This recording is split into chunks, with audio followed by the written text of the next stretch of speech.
Episode 7 की शुरुआत में हम देखते हैं हनुमान जी द्रोणगिरी पर्वत के पास पहुंच जाते हैं, परंतु इतने पौधों के बीच में वो संजीवनी बूटी को ढूंढ नहीं पा रहे होते हैं। अगले सीन में रावण को दिखाया गया है। रावण अपनी लंका नगरी घूम रहा होता है। लंका नगरी खंडर के समान दिखाई दे रही थी। आगे हम देखते हैं एक लंबी सी स्तंभ एक राक्षस और उसकी माँ के ऊपर गिरने वाला होता है। रावण अपनी भुजाओं की सहायता से उस स्तंभ को रोककर उन दोनों को बचा लेता है। तो वो बच्चा प्रसन्न होकर रावण के पास आता है और कहता है, आप सबसे बलवान हैं। रावण उस बच्चे को अपनी बात बताता है कि एक बार वो अपने पुष्पक विमान से घूम रहा होता है, तभी उसके मार्ग में एक पर्वत आ जाता है। उसका विमान पर्वत से टकरा कर टूट जाता है। वहाँ रावण संसार के सबसे बलवान बैल नंदी से मिलता है। नंदी रावण को पर्वत से चले जाने को कहता है, परंतु रावण अपने घमंड में उस पर्वत को अपने मार्ग से हटाने के लिए पर्वत उठाने लगा। रावण कहता है, परंतु उस पर्वत पर वास करते थे महादेव। उनके एकमात्र अंगूठे के भार से मैं अनेकों वर्षों तक उस पर्वत में दबा रहा। फिर मैंने वहां से निकलने के लिए महादेव की भक्ति की। महादेव मेरी भक्ति से प्रसन्न होकर मुझे मुक्त करते हैं।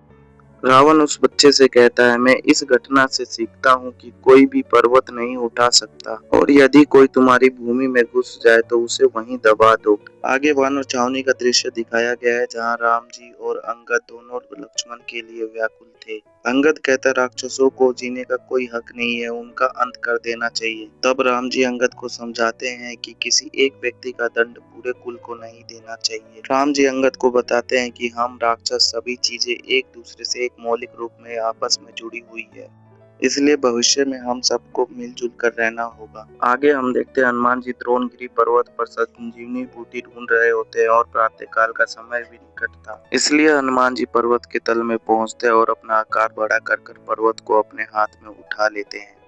प्रातः काल का समय निकट होने के कारण हनुमान जी सूर्य की ओर चले जाते हैं। हनुमान जी सूर्य देव से कहते हैं, मुझे पता है आप रावण के भय के कारण बिना समय के आप उदय हो रहे हैं। हनुमान जी कहते हैं, मैं आपकी रावण से रक्षा करूंगा। आगे हम देखते हैं हनुमान जी अपना आकार बड़ा कर सूर्य को अपनी भुजाओं में दबा लेते हैं और पर्वत लेकर वानर छावनी की ओर निकल जाते हैं। आगे हम देखते हैं हनुमान जी पर्वत लेकर वानर छावनी के पास पहुंच जाते हैं। सभी वानर बूटी को ढूंढने के कार्य में लग जाते हैं। नल संजीवनी बूटी लाकर जामवंत जी को देता है। जामवंत जी उससे लक्ष्मण जी को खिलाते हैं, जिससे लक्ष्मण जी पहले की तरह स्वस्थ हो जाते हैं। राम जी और लक्ष्मण जी मिलकर हनुमान जी के ऊपर उपकार प्रकट करते हैं। पूरी वानर सेना में खुशी जोश का माहौल वापस लौट आता है। हनुमान जी राम जी को बताते हैं, जब वो पर्वत लेकर आ रहे थे तो मार्ग में अयोध्या पड़ने पर भरत जी ने उनके ऊपर बाण से हमला कर दिया था। भरत जी को लगता था कि मैं कोई मायावी राक्षस हूँ और पर्वत से पूरे अयोध्या का नाश कर दूंगा, परंतु वो मेरे मुख से आपका नाम सुनकर मेरे से क्षमा मांगने लगे।